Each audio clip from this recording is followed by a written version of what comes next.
Journey to the Eternal Kingdom, A Young Christian's Pilgrimage. Chapter 34. How does one stay in the fight? Later that day, the shepherds asked the boys if they would like to view the Eternal Kingdom from a different side of the mountain. The boys, anxious to see what was in store for them, nodded yes. The shepherds took them up and around the mountainside, showing them the Eternal Kingdom glittering in the distance. Soon, the boys came upon a pathway that looked like it led up a steep incline.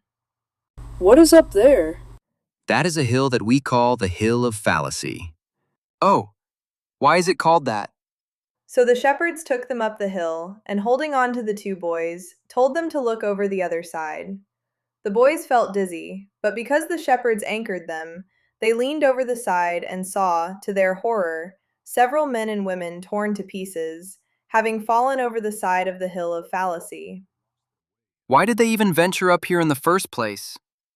These are the people who believe in works-based salvation, that you can check off the things you have done right and that earn you a way into the eternal kingdom and salvation. So these pilgrims lost their way and believed in error instead of the truth, which cost them everything, their very lives. They not only lost out on the eternal kingdom, but salvation as well, which is a free gift. Ephesians 2:8-9. Salvation is a gift of God, not of works. Their bodies will remain here as a reminder for other pilgrims to be careful not to climb so high that they cannot see the warning signs and become determined to gain salvation by works. Next, the shepherds took them to another mountain named Vigilance and told them to look into the valley beyond. The boys looked and saw men and women wandering about blindly, stumbling over what looked like graves. Is that the direction we came from? Yes, it is. Are those graves the men are stumbling over? And why can't they see the huge graves in front of them? Are they blind? Yes, to both questions, Kingsley. As we said before, you two are the only honest pilgrims who ever escaped the castle of the giant Cynical, and, honestly and voluntarily, told us what happened to you. Oh, really? Yes.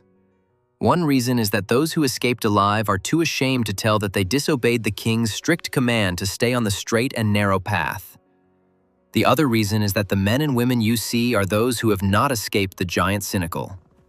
When they leave the safety of the pathway and venture onto the giant's ground, many are caught like you two were. Some are put to death by the giant's own hands. Yeah, beaten to death like we nearly were. Yes, indeed.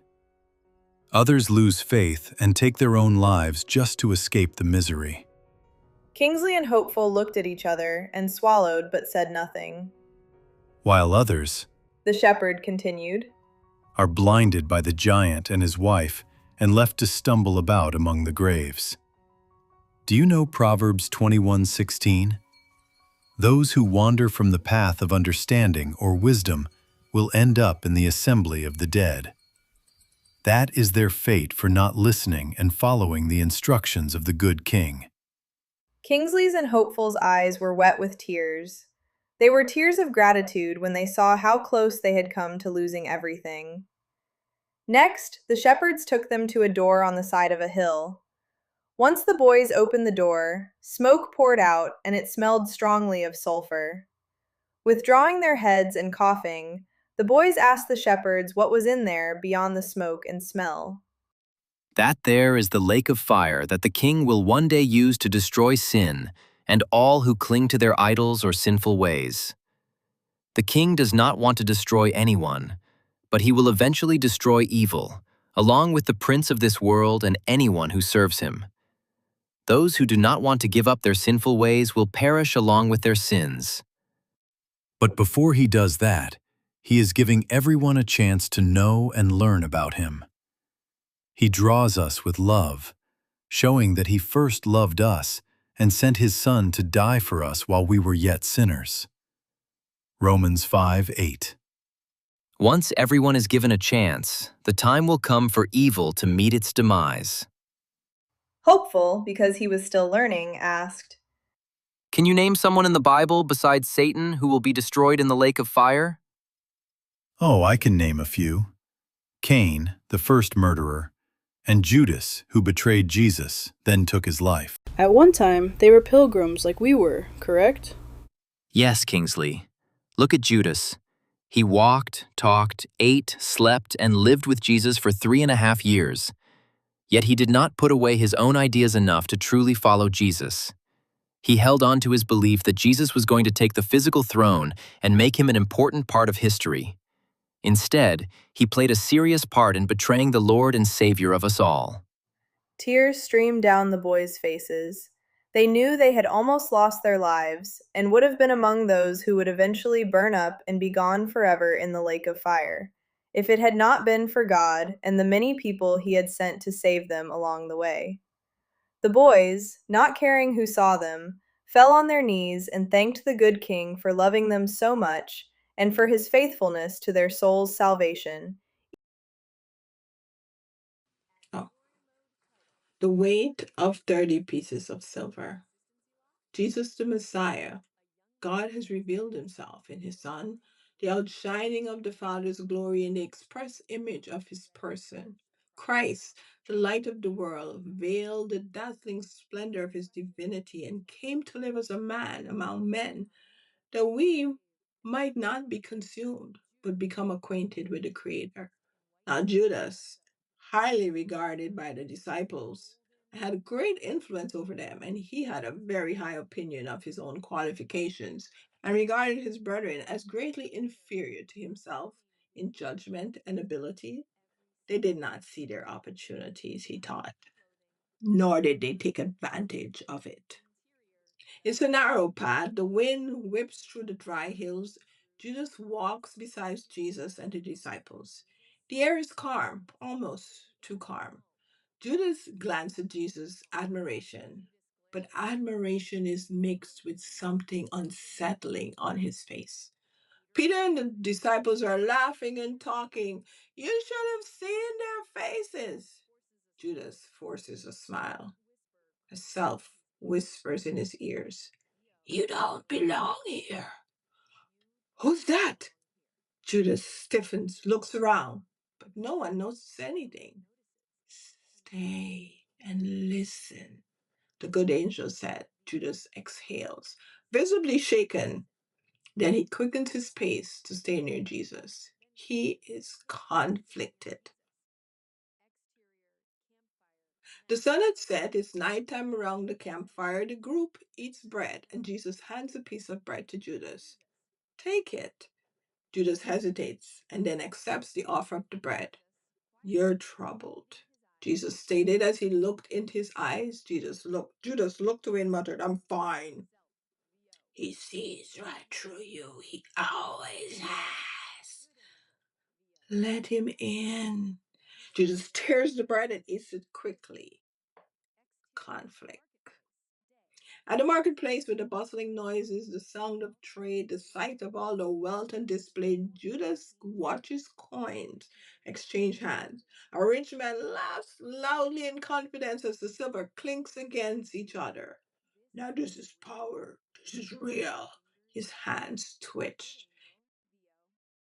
You've already been given more, Judas. Do not listen.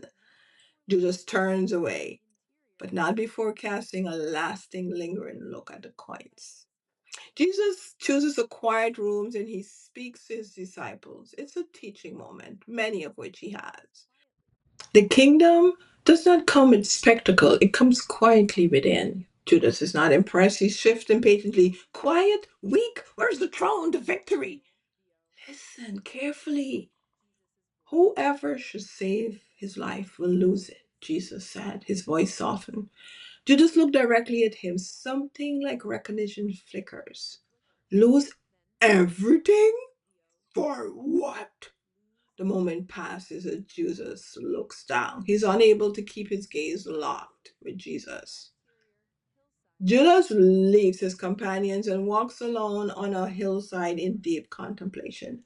As the wind rustles the grass, he passes by and whispers softly, It's beautiful out here. He hears a voice whisper his name, Judas. He pauses, silence stretches, he closes his eyes. The voice again, raspy now. You're wasting time. Then the stillness fades and Judas opens his eyes. He has made his decision. He will force his master's hand. He will make him show them all that he truly is the master, the Messiah. Surely Jesus will not allow himself to be arrested. Judas convinces himself that this will prove everything. And perhaps it will even teach Jesus to treat him with a little more respect. Under the cover of night, Judas goes to see the priests and scribes. In hushed voices, he tells them that he can bring them to the Savior, away from the crowds, away from the believers, when the darkness hides their actions. The priests and rulers listen carefully. Slowly, smiles spread across their faces. They rub their hands together in quiet satisfaction. Judas looks at them and asks, "What will you give me for this information?" They bargain back and forth until they finally settle on 30 pieces of silver. Judas protests. He is the Messiah. He is worth more than the price of a slave. But the priests only shake their heads. Take it or leave it. Without another word, Judas snatches up the coins and walks away. Later, in the upper room, the disciples are arguing among themselves. No one wants to wash the other's feet. After all, they believe they are about to become princes in a coming kingdom, ruling with the King of Kings. So imagine their surprise when Jesus quietly stands up. He removes his robe, girds himself with a towel, and begins washing their feet, one by one. When he is finished, he returns to the table and breaks bread with his disciples. As they sit together, Jesus speaks quietly while passing the bread among them. One of you, this night, will betray me. The room fills with confusion. The 12 disciples look at each other in shock. Is it you? One asks.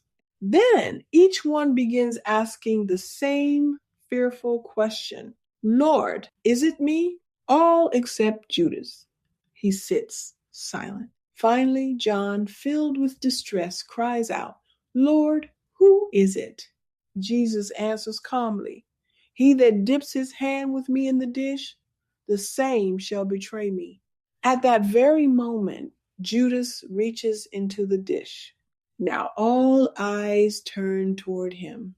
Feigning surprise, Judas asks, Master, is it I? Jesus meets his gaze and quietly replies, Thou hast said. Then he adds, What you are about to do, do quickly. Judas looks around the room, uneasy under the watching eyes. He rises quickly and leaves. The door closes behind him, and Judas steps out into the night.